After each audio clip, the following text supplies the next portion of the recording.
الحمد لله الذي حرم على الأرض أن تأكل أجساد الأنبياء والصلاة والسلام على من رأى موسى في القبر يصلي قائما وعلى آله وأصحابه الذين هم خلاصة العرب وعلى من تبعهم من المفسرين والمحدثين والمتكلمين والفقهاء الذين هم أجمعوا على حياة الأنبياء بعد وفاة الأنبياء.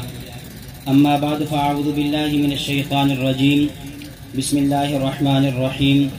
وما أرسلنا من رسول إلا ليطاع بإذن الله ولو أنهم إذ ظلموا أنفسهم جاءوك فاستغفروا الله واستغفر لهم الرسول لوجدوا الله توابا رحيما. عن أبي هريرة رضي الله تعالى عنه قال قال رسول الله صلى الله عليه وسلم من صلى علي عند قبري سمعت ومن صلى علي نائيا أبلغت او کما قال علیہ الصلاۃ والسلام. ان پہ اربوں درود، ان پہ کھربوں سلام، اور ہے جن پر نبیوں کا اختتام، ان پہ اربوں درود، ان پہ کھربوں سلام. حاصل ہے جنہیں حیات دوام، ان پر اربوں درود، ان پہ کھربوں سلام. سنتے ہیں روضے میں جو صلاۃ و سلام، ان پہ اربوں درود، ان پہ کھربوں سلام. قابل صد احترام معزز علماء کرام، عزیز بھائی اور دوستو، خانقاہی اجتماع میں آنے کا بنیادی مقصد یہ ہے کہ ہم اپنے نفوس کا تزکیہ کریں. تزکیے کا ایک معنی یہ ہے کہ اپنے آپ کو اخلاق حمیدہ سے متصف کیا جائے اور اخلاق رذیلہ سے بچایا جائے.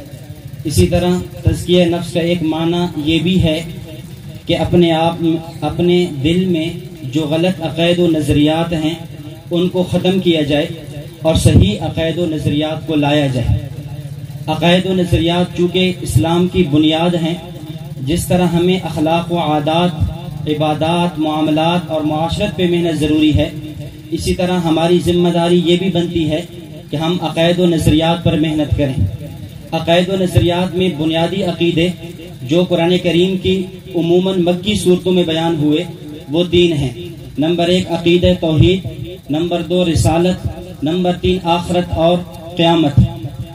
رسالت کا عقیدہ اگرچہ توحید کے بعد دوسرے نمبر پر ہے، لیکن اس اعتبار سے انتہائی اہم ہے کہ اللہ اور بندے کے درمیان جو واسطہ ہے وہ واسطہ نبوت کا ہے. رسالت کے عقائد دو طرح کے ہیں.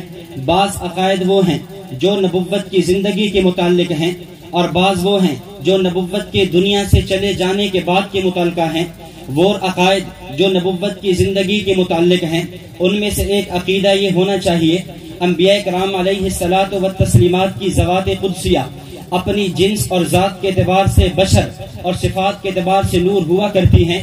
ان عقائد میں سے ایک عقیدہ یہ ہونا ضروری ہے انبیاء مختار کل نہیں ہوتے، انبیاء عالم الغیب نہیں ہوتے، انبیاء ہر جگہ حاضر اور ناظر نہیں ہوتے. انبیاء کرام علیہ الصلاۃ والتسلیمات معصوم ہوا کرتے ہیں، اور بطور خاص نبی اکرم صلی اللہ علیہ وسلم افضل الانبیاء بھی ہیں، خاتم الانبیاء بھی ہیں. اور وہ عقائد جو نبوت کے دنیا سے چلے جانے کے بعد کے ہیں ان میں سے ایک عقیدہ یہ ضروری ہے انبیاء کرام علیہ الصلاۃ والتسلیمات پہ اللہ تعالیٰ موت طاری فرماتے ہیں، اس کے بعد انبیاء کو قبور میں حیات ملتی ہے، قبور میں نمازیں پڑھتے ہیں، انہیں رزق پہنچایا جاتا ہے، ان پہ اعمال اجمالی طور پہ پیش ہوتے ہیں، ان کی ذات کا توسل وسیلہ دیا جا سکتا ہے. اور اسی طرح انبیاء کرام علیہ الصلاۃ نبی جہاں فوت ہو وہیں اس کی تدفین ہوتی ہے. انبیاء کرام علیہ الصلاۃ والسلام کی وراثت تقسیم نہیں ہوتی. نحن معاشر الانبیاء لا نرث ولا نورث، نہ ہم وارث بنتے ہیں نہ ہم وارث بناتے ہیں. تو اس وقت جس عقیدے پہ میں نے آپ حضرات کی خدمت میں چند معروضات پیش کرنی ہیں وہ عقیدہ انبیاء کرام علیہ الصلاۃ والتسلیمات کی حیات فی القبر کا ہے. اس سلسلے میں یاد رکھیں ہم اہل سنت والجماعت احناف دیوبند نبی اکرم صلی اللہ علیہ وسلم کی وفات کے قائل ہیں. حضرت مولانا قاسم نانوتوی نور اللہ مرقدہ نے اپنی کتاب لطائف قاسمی صفحہ نمبر 4 پہ لکھا کہ سرکار دو عالم صلی اللہ علیہ وسلم کے نسبت موت کا اعتقاد ضروری ہے. ہم میں سے کوئی ایسا نہیں ہے جو نبوت کی موت کا منکر ہو. ہم نبی علیہ الصلوۃ والسلام کی وفات کو مانتے ہیں، ہم وفات کے بعد قبر میں حیات کے قائل ہیں، اور یہ وہ عقیدہ اور نظریہ ہے جس پہ ہمارے پاس قرآن کریم بھی موجود ہے، احادیث مبارکہ بھی موجود ہیں، آثار صحابہ بھی موجود ہیں، امت کے اجماع بھی موجود ہے، اکابر علماء دیوبند کے فتاوی اور تحریرات بھی موجود ہیں۔ قرآن کریم سورۃ البقرہ آیت نمبر 154 اللہ رب العزت فرماتے ہیں بلا تقولوا لمن يقتل في سبيل الله اموات بل احیاء ولکن لا تشعرون، وہ لوگ جو اللہ کے راستے میں شہید کیے جائیں انہیں مردہ گمان نہ کرنا، بل احیاء بلکہ وہ زندہ ہیں، ہاں ان کی زندگی کا تمہیں شعور نہیں ہے۔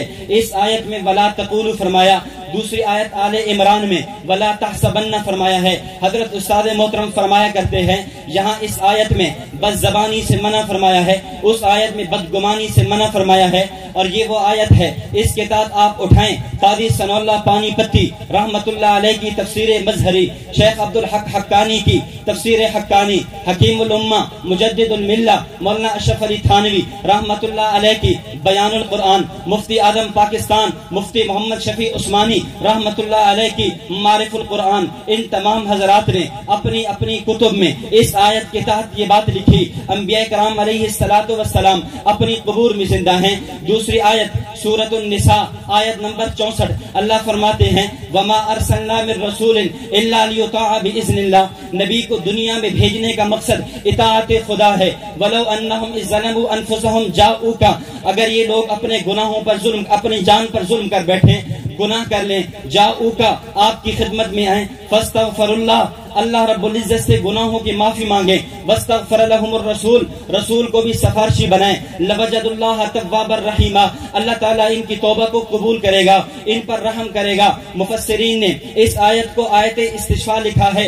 استشفاء کا معنی یہ ہے آج کوئی خوش نصیب روزہ پہ حاضر ہو اور حاضر ہو کر کہے یا رسول اللہ میں اللہ سے اپنے گناہوں کی معافی مانگتا ہوں، آپ کی خدمت میں حاضر ہوا ہوں، آپ اللہ سے میری سفارش فرمائیں، اللہ رب العزت اس کے گناہوں کو معاف کر دیں گے۔ چنانچہ اس آیت کے تحت علامہ ابن کثیر دمشقی شافی نے تفسیر ابن کثیر میں، علامہ جلال الدین سیوطی نے تفسیر در منصور میں، حضرت علامہ ملا علی قاری رحمت اللہ علیہ نے کتاب المناسک میں ایک واقعہ نقل کیا۔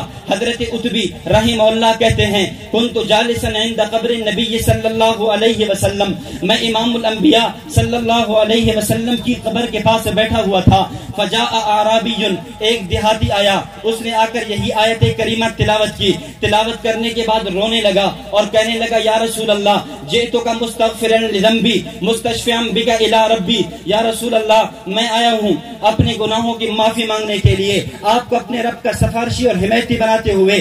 ثم انشأ یقول، پھر اس آنے والے دیہاتی نے یہ اشعار پڑھے یا خیر من دفنت فی التراب اعظمہ فطاب من طیبہن القاع والاکم نفس الفداء لقبر انت ساکنہ فیہ العفاف وفیہ الجود والکرم۔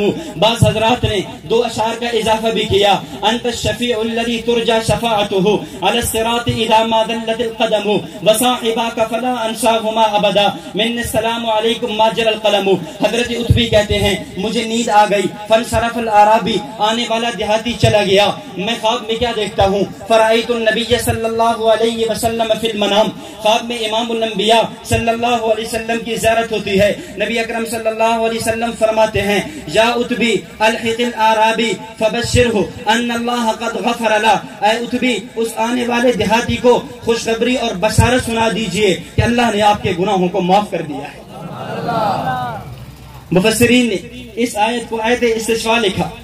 علامہ ظفر احمد عثمانی رحمت اللہ علیہ نے اعلاء السنن میں لکھا کہ جس طرح یہ حکم نبوت کی زندگی میں تھا یہ حکم آج بھی باقی ہے، فثبت ان حکم الآیہ باق بعد وفاتہ صلی اللہ علیہ وسلم، جس طرح نبوت کی زندگی میں یہ حکم تھا یہ حکم آج بھی موجود ہے۔ آج بھی اگر کوئی آدمی گناہگار ہو فینبغی لمن ظلم نفسہ، گناہوں کے ذریعے اس نے اپنے آپ کو آلودہ کر لیا ہو، فیزور قبرہ، اسے چاہیے امام الانبیاء صلی اللہ علیہ وسلم کی قبر اقدس پہ حاضر ہو، فیستغفر اللہ، اللہ سے بھی معافی مانگے، فیستغفر له الرسول، رسول بھی اس کے لیے سفارش کریں گے۔ معلوم یہ ہوا یہ حکم جس طرح نبوت کی زندگی میں تھا یہ حکم آج بھی باقی ہے۔ چنانچہ بہت سے مفسرین نے، محدثین نے، متکلمین نے اس آیت کو جہاں استشفاء کی دلیل بنایا ہے وہیں انہوں نے اس آیت کو حیات فی القبر کی دلیل بھی بنایا ہے۔ اور تیسری آیت سورۃ الانفال آیت نمبر 33 وما كان الله ليعذبهم وانت فيهم وما کان اللہ معذبہم وہم یستغفرون. اس آیت کے تحت اٹھائیں مفتی اعظم پاکستان مفتی محمد شفیع عثمانی رحمت اللہ علیہ کی تفسیر معرف القرآن. مفتی صاحب رحمت اللہ علیہ فرماتے ہیں یہ آیت جہاں ختم نبوت کی دلیل ہے وہیں یہ آیت حیات النبی فی القبر کی بھی دلیل ہے. اس کی تفصیل میں یوں فرمایا مشرکین مکہ نے دعا مانگی اللہم ان کان ھذا ھو الحق من عندک فامطر علینا حجارۃ من السماء. اے اللہ اگر یہ محمد بن عبداللہ یہ رسول تیری طرف سے سچا ہے فامطر علینا حجارۃ من السماء آسمان سے ہمارے اوپر پتھروں کی بارش نازل فرما.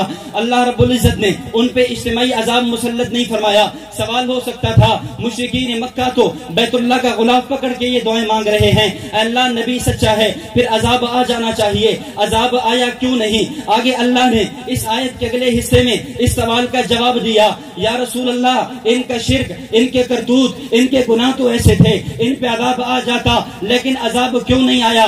وما کان اللہ لیعذبہم وانت فیہم. مفتی صاحب فرماتے ہیں وجہ یہ ہے سنت اللہ یہ ہے عادت اللہ یہ ہے اللہ جب کسی قوم پہ عذاب بھیجتے ہیں سب سے پہلے نبی کو دائرہ نبوت سے نکالتے ہیں. نبی دائرہ نبوت سے نکلتا ہے پھر قوم پہ عذاب آتا ہے. نوح علیہ السلام کی قوم پہ عذاب بھیجنے کا ارادہ فرمایا. نوح علیہ السلام کو دائرہ نبوت سے نکالا ہے قوم پہ عذاب برسایا ہے. حضرت لوط علیہ السلام کی قوم پہ عذاب بھیجنے کا ارادہ فرمایا فاسر باہلک بقطع من اللیل واتبع ادبارہم. فرمایا اے لوط اپنے ایمان والوں کو یہاں سے لے جاؤ دائرہ نبوت سے نکل جاؤ. لوط علیہ السلام نے دائرہ نبوت چھوڑا ہے پھر عذاب آیا ہے. فرمایا نبی اکرم صلی اللہ علیہ وسلم کی چونکہ دائرہ نبوت لامحدود ہے لا زمان اور لا مکان ہے فرمایا ان پہ عذاب اس لیے نہیں آیا آپ جو اس کے اندر موجود ہیں. سوال ہو سکتا تھا لیکن جب آپ مکہ میں موجود مکہ سے آپ مدینہ پہنچے اب تو عذاب آ جاتا. فرمایا نہیں جس طرح آپ مکہ کے نبی ہیں اس طرح آپ مدینہ کے بھی نبی ہیں لیکن جب آپ علیہ الصلوۃ والسلام معراج پہ تشریف لے جاتے ہیں اب تو عذاب آ جاتا. سوال ہو سکتا تھا فرمایا نہیں اب بھی عذاب نہیں آئے گا. کیوں؟ اس لیے جیسے آپ فرش کے نبی ہیں آپ عرش کے نبی ہیں پھر نبی علیہ السلام دنیا چھوڑ کے قبر میں پہنچ جاتے ہیں برزخ میں پہنچ جاتے ہیں اب تو عذاب آ جاتا. فرمایا نہیں عذاب نہیں آنا اس لیے کہ جس طرح آپ اس عالم کے نبی آپ اس عالم کے نبی آپ کا دائرہ نبوت لامحدود ہے. مکہ کے آپ نبی مدینہ کے آپ نبی عرب کے آپ نبی عجم کے آپ نبی عرش کے آپ نبی فرش کے آپ نبی اس عالم کے آپ نبی اس عالم کے آپ نبی. دائرہ نبوت میں ختم ہونا نہیں ہے عذاب کیسے آئے گا؟ اس لیے ہمارا عقیدہ اور نظریہ کائنات میں کائنات کے ذرے ذرے میں اللہ کی ربوبیت ہے. وہاں کائنات کے ذرے ذرے میں نبی علیہ الصلوۃ والسلام کی نبوت اور ختم نبوت ہے. جب کائنات میں آپ کا دائرہ نبوت لامحدود ہے کسی اور نبی کی گنجائش ہی نہیں تو عقیدہ ختم نبوت کی یہ دلیل اس کے ساتھ یہ حیات النبی صلی اللہ علیہ وسلم کی بھی دلیل ہے. میں آیات کے اختصار کے ساتھ احادیث مبارکہ کی طرف آتا ہوں. اٹھائیں مسلم شریف حضرت انس بن مالک رضی اللہ تعالی عنہ کی روایت. فرمایا مررت علی موسیٰ لیلۃ اسری بی عند الکثیب الاحمر وہو قائم یصلی فی قبری. میرا گزر موسیٰ علیہ الصلوۃ والسلام کی قبر پہ ہوا. میں نے موسیٰ علیہ الصلوۃ والسلام کو قبر میں نماز پڑھتے دیکھا. یہ دلیل اس بات کی انبیاء قبور میں زندہ. ممکن ہے کوئی آپ کے سامنے یہ شبہ اور اشکال پیش کرے موسیٰ علیہ الصلوۃ والسلام کو نبی علیہ الصلوۃ والسلام کا قبر میں دیکھنا یہ معجزہ ہے. معجزات سے استدلال نہیں ہوا کرتا. یاد رکھیں یہاں دو باتیں الگ ہیں. ایک نبوت کو حضرت موسیٰ علیہ الصلوۃ والسلام کا دیکھنا ہے ایک موسیٰ علیہ السلام کا قبر میں نماز پڑھنا ہے. ہماری دلیل حضرت نبی علیہ الصلوۃ والسلام کے دیکھنے سے نہیں موسیٰ علیہ الصلوۃ والسلام کے قبر میں نماز پڑھنے سے ہے. موسیٰ علیہ نبی علیہ الصلوۃ والسلام کا دیکھنا یہ معجزہ اور حضرت موسیٰ علیہ الصلوۃ والسلام کا قبر میں نماز پڑھنا یہ عادت.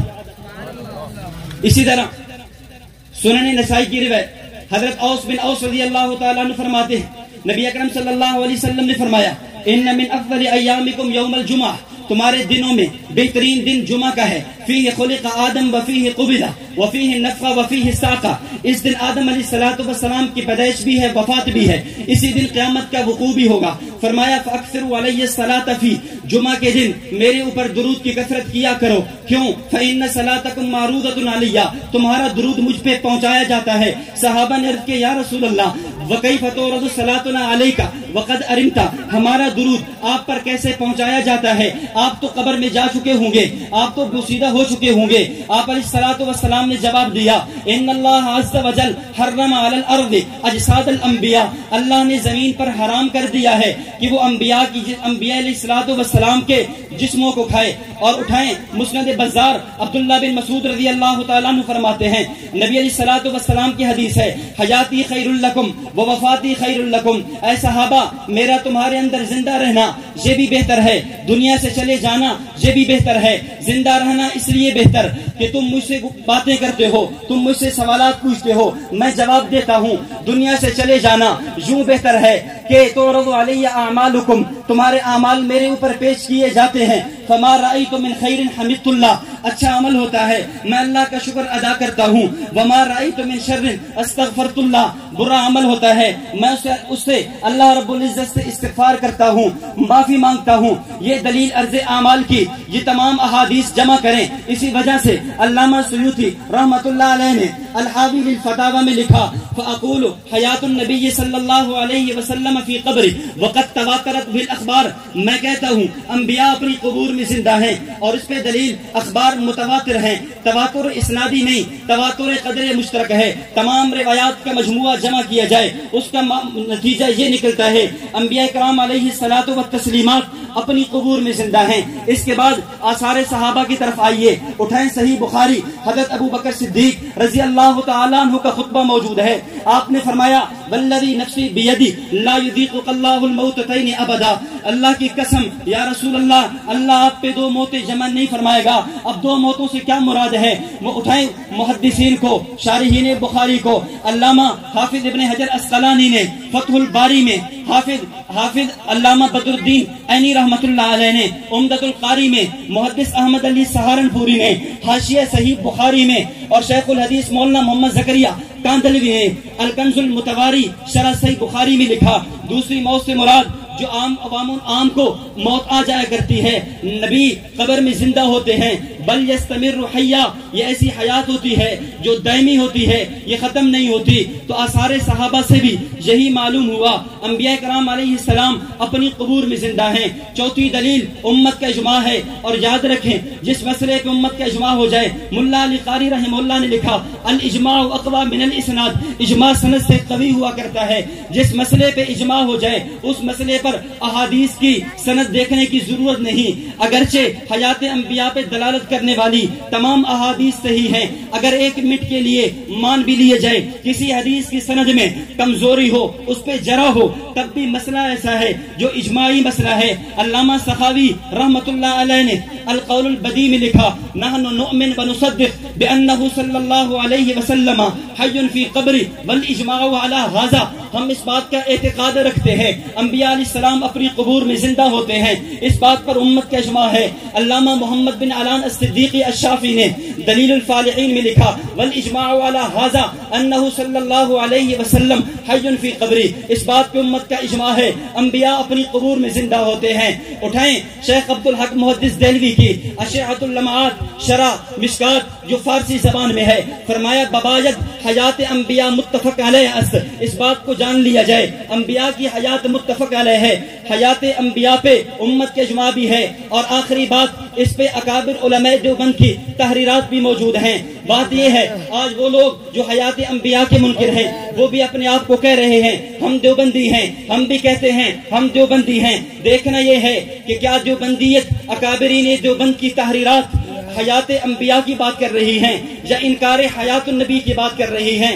حجت الاسلام والمسلمین بانی دارالعلوم دیوبند قاسم العلوم والخیرات حضرت مولانا قاسم نانوتوی رحمت اللہ علیہ نے ہدیت الشیعہ میں لکھا، انبیاء قبور میں زندہ۔ حضرت علامہ رشید احمد گنگوہی نے ہدایت الشیعہ میں لکھا، انبیاء قبور میں زندہ۔ حکیم الامہ مجدد الملہ مولانا اشرف علی تھانوی نے نشر الطیب میں لکھا، انبیاء قبور میں زندہ۔ علامہ خلیل احمد سہارنپوری رحمت اللہ علیہ نے بذر المجہود شرح سنن ابی داود میں لکھا انبیاء قبور میں زندہ. علامہ انور شاہ کاشمیری رحمت اللہ علیہ نے فیض الباری شرح صحیح بخاری میں لکھا انبیاء قبور میں زندہ. حضرت مولانا شیخ الحدیث زکریا کاندھلوی رحمت اللہ علیہ نے اوجد المسالک شرح موطا امام مالک اور فضائل درود شریف میں لکھا انبیاء قبور میں زندہ. حضرت مولانا منظور احمد نعمانی رحمت اللہ علیہ نے معرف الحدیث میں لکھا انبیاء قبور میں زندہ. مفتی اعظم پاکستان مفتی شفیع عثمانی رحمت اللہ علیہ نے معرف القرآن میں 1 نہیں 8 مقامات پہ لکھا انبیاء قبور میں زندہ. حضرت مولانا سلیم اللہ خان رحمت اللہ علیہ نے کشف الباری شرح صحیح بخاری میں لکھا انبیاء قبور میں زندہ. شیخ الاسلام حضرت مولانا مفتی محمد تقی عثمانی دامت برکاتہم نے تکملہ فتح الملہم میں لکھا انبیاء قبور میں زندہ. حضرت نانوتوی سے لے کر استاد محترم متکلم اسلام مولانا الیاس گمن صاحب حفظہ اللہ تک تمام اکابر علماء دیوبند اس بات پر متفق ہیں کہ انبیاء کرام علیہ السلام اپنی قبور میں زندہ ہیں. اور پھر تعجب یہ ہے کہ وہ لوگ اپنے آپ کو دیوبندی بھی کہتے ہیں. اکابرین دیوبند کی متفقہ تحریر، اکابرین دیوبند کی لکھی ہوئی متفقہ دستاویز، ان میں سے ایک المحند علی المفند ہے جو علامہ خلیل احمد سہارنپوری رحمہ اللہ کی تصنیف کردہ ہے، جس میں 24 اکابر دیوبند کے دستخط موجود. اور اگر آپ علماء عرب، علماء شام، علماء عراق کو ملائیں تو 70 کے قریب علماء کے دستخط موجود ہیں. اس میں 5ویں سوال کے تحت حضرت سہارنپوری نے حیات النبی صلی اللہ علیہ وسلم کی بات فرمائی ہے.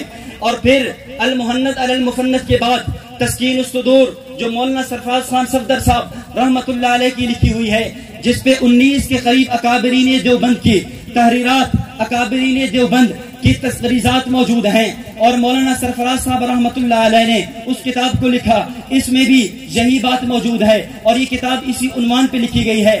تو گویا حیات النبی صلی اللہ علیہ وسلم کا وہ عقیدہ ہے جس پہ ہمارے پاس اللہ کا قرآن بھی ہے، نبوت کا فرمان بھی ہے، صحابہ کرام کے آثار بھی ہیں، امت کا اجماع بھی ہے، اکابر علماء دیوبند کی تحریرات بھی موجود ہے. اور اگر میں یہ بات کہہ دوں کہ فریقین کی متفقہ تحریر جو قاری طیب صاحب رحمت اللہ علیہ کی تشریف آوری پر تعلیم القرآن میں لکھی گئی، جس پہ ان کے علماء کے بھی دستخط، ہمارے علماء کے بھی دستخط، اور ان کے رسالہ تعلیم القرآن بھی چھپی، اس میں بھی یہی عقیدہ لکھا گیا کہ حضرت صلی اللہ علیہ وسلم بعد وفات اپنی قبر برزخ شریف میں بتعلق روح زندہ ہیں. کوئی درود شریف پڑھے قبر پر خود سماعت فرماتے ہیں اور دور پڑے بذریعہ ملائکہ آپ کی خدمت میں پہنچایا جاتا ہے. تو یہ ایسا عقیدہ جس پہ قرآن بھی موجود، احادیث بھی موجود، امت کا اجماع بھی موجود، اکابر علماء دیوبند کی تحریرات اور فریقین کی متفقہ تحریر بھی موجود ہے.